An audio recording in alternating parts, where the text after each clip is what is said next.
Hello, my wonderful art students. Today we are going to be drawing one of Frank Lloyd Wright's houses. The house we are going to be drawing today is called the Bachman-Wilson House. It is currently at Crystal Bridges. The home was originally built in 1956 along the Millstone River in New Jersey. It was reconstructed at Crystal Bridges in 2015. Reconstructed means rebuilt. This home is built in the Usonian style of Frank Lloyd Wright. Wright created the word Usonian to describe this architecture that could be bought by middle-class Americans during the Great Depression. This photograph is the one we're going to be referencing or looking at today for our picture. When you look at Frank Lloyd Wright's designs, one of the first things you tend to notice is that he liked to use rectangles a lot. We are going to start off by drawing the main part of the house, which is in the shape of a rectangle. Since we're going to be drawing many straight lines, if you have a ruler available, you can go get it. If you don't have a ruler available, but you have a straight piece of cardboard or something with a straight edge, you can try to use that as well. Frank Lloyd Wright made what's called elongated houses. That means that they look stretched out. My rectangle was too tall, so I'm going to shorten it so that way it looks more long and less tall.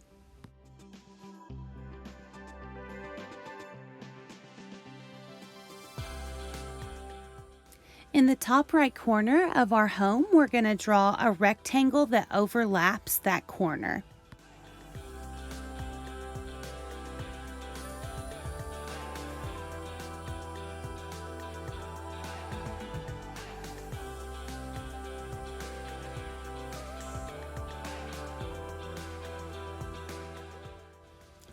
As you're drawing, make sure you pay attention to the size of your shapes.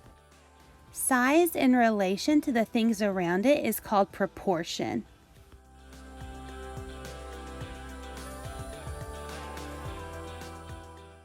From the bottom of that rectangle, you're going to draw a line straight out, and then you're going to draw a line straight down.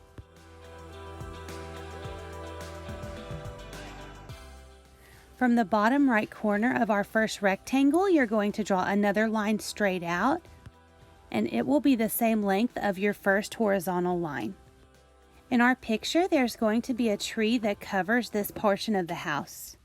You can draw the edge of your tree by using a scumbled line or a line that's got curves in it.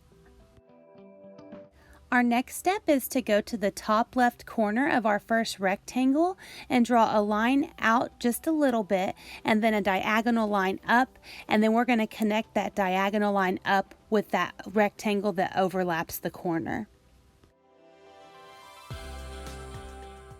Our next step is to draw two vertical lines up. They need to be parallel and they need to be the same length.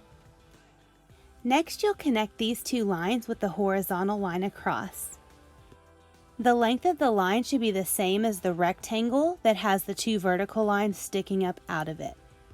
You'll add a diagonal line on each end and then connect it with a straight line across.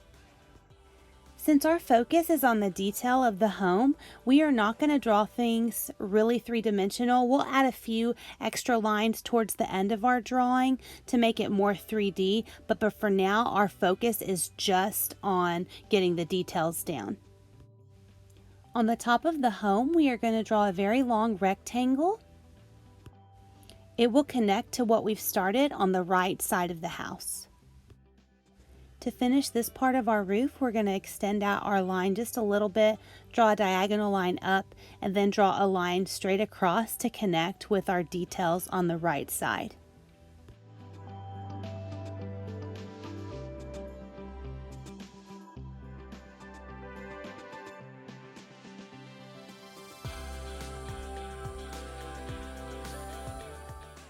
On the top of the home, there are two rectangles that are white.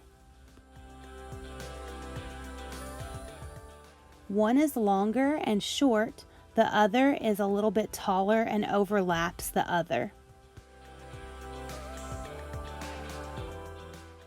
There's a dark rectangular slot in this one.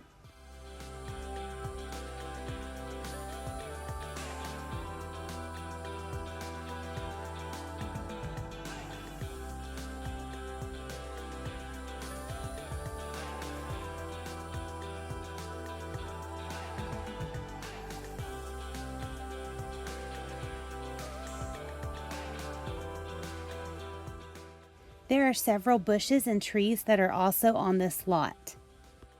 One of them actually hides a portion of the home, so we're going to go ahead and draw that out so we don't have to erase any extra details. When you're drawing the edges of this bush, use lines that are scumbled or like curved lines that aren't perfect.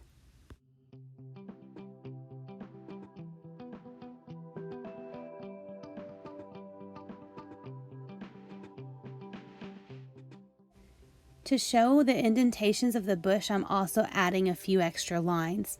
Where the home was, I'm going to erase. This is why light lines are important. There's a row of very detailed windows on the top portion of the home. We're going to go ahead and draw the sections for those windows.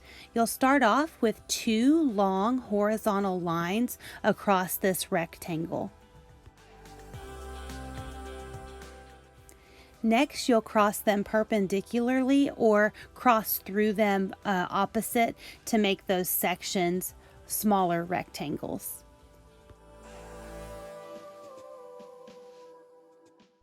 In the photo that I'm looking at for this angle on the home, it's really hard to see what's up on this top balcony, but it looks like there's a set of windows. So we're going to go in and we're going to draw the basic outline for those windows. And there are 4 separate sections.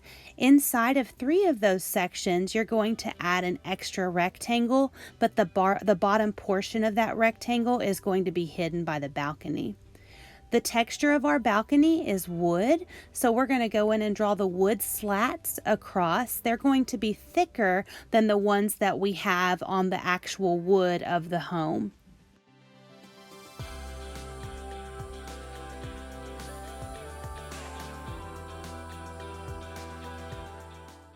This home has a beautiful panel of windows that stretch out across this whole part of the house. And so we're going to start drawing those different windows. And the way the rectangles are arranged here are very important. So we start out with a longer rectangle, skip a little bit of space, and draw another rectangle that is the same thickness as the first one.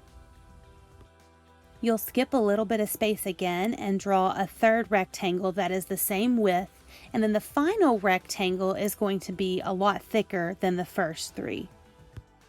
So in this home, and in any Frank Lloyd Wright home, there are a lot of different details that when you're up close you see them, when you're further away you don't. And so we are going to focus on the ones that we can see in this picture, maybe add a few extra just because we know that they're there. So that's why we're adding in, the frames to the windows, but not the extra lines that you see in between each frame and everything. There's another row of windows on this portion of the house. There are 6 windows total, so we're going to start by splitting our space inside of this long rectangle. One of the windows will be covered by the tree. And just as we did with our taller windows, we're going to go inside of each rectangle and add another rectangle to give each window a frame.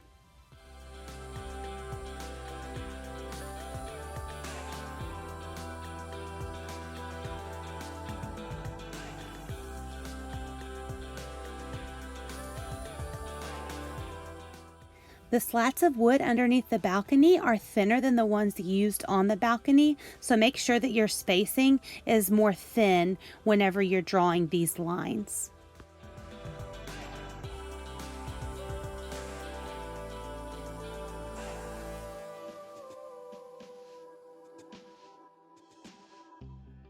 You also have slats underneath the windows on the right side of the home. There are also some small bushes underneath these windows.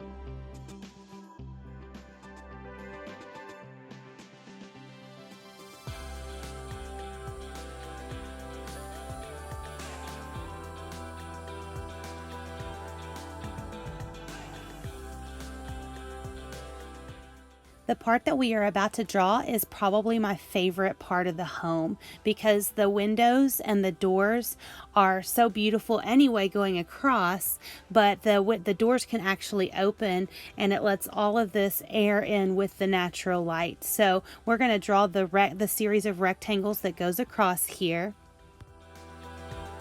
As we're drawing, you'll see a pattern start to develop. So you're going to have two long rectangles in this first section, and then in the next section, it will be one large rectangle.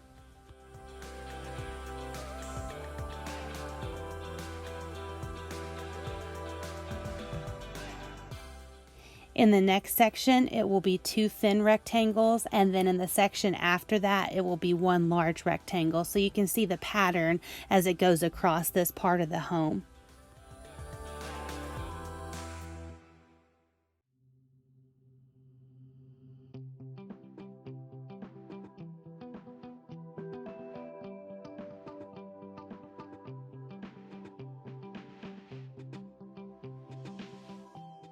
There are some very flat steps that lead up to this part of the home. These steps can be represented by very long, thin rectangles that get longer as they come towards you. And there's going to be a stack of 3 of these rectangles.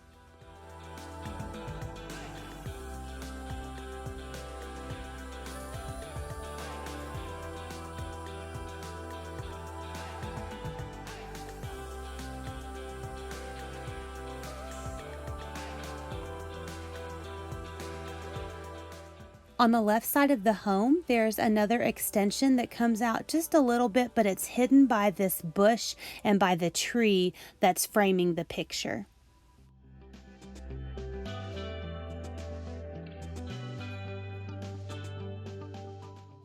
The tree that's on this side of the picture has long, thin branches that have very long, thin texture to them. So I don't know if it's a fir tree or a cedar, but the texture is a little bit different than the bushes and the trees that you see in the background. The texture for the trees in the background will be the same or similar to the bush that you have in front, as well as the tree on the other side of the property.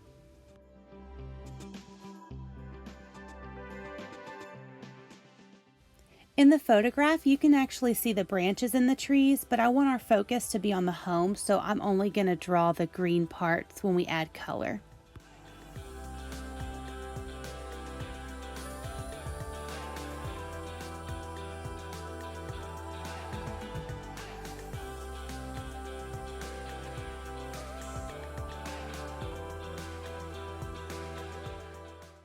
This home sits on a very lush green lot, so I'm going to add a few patches of grass to show the texture.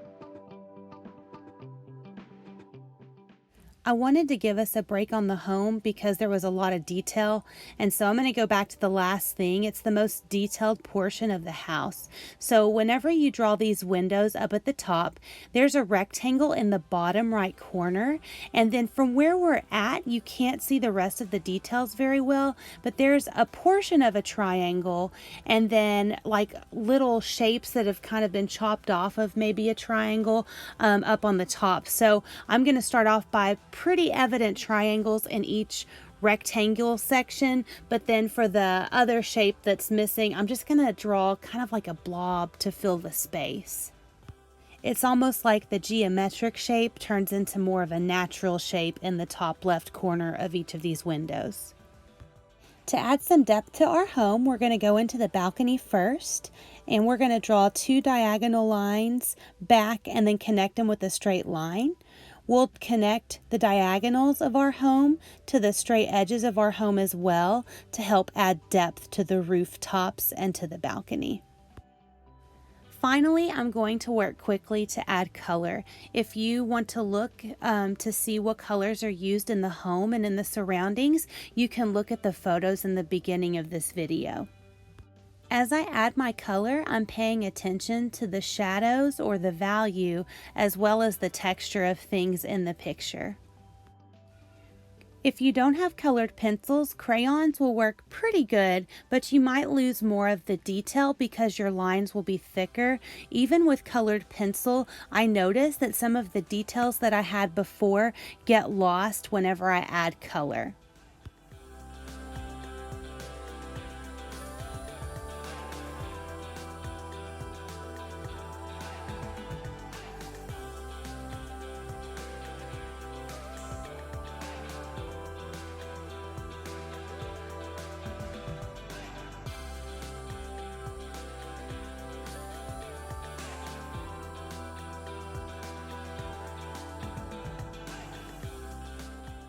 To learn more about the Bachman-Wilson home, you can go to Crystal Bridge's website, and you'll also be able to see more pictures there.